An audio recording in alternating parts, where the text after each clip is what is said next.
अस्सलाम वालेकुम फ्रेंड, मैं अनवर स्टैंड अप पोल्ट्री के साथ आपके सामने हाज़िर हूँ।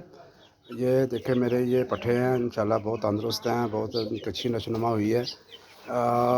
एक तो माहौल होता है, वो नशोनुमा में बहुत असर डालता है। दूसरा, टेम्परेचर वगैरह का भी बहुत होता है, फंक्शन होता है। इसके अलावा एक होता है ब्रीड का। हम एक जोड़ा ले आते हैं, उसकी ब्रीड चलाते हैं, 2 3 4 नस्लें उसके लिए चलाते हैं।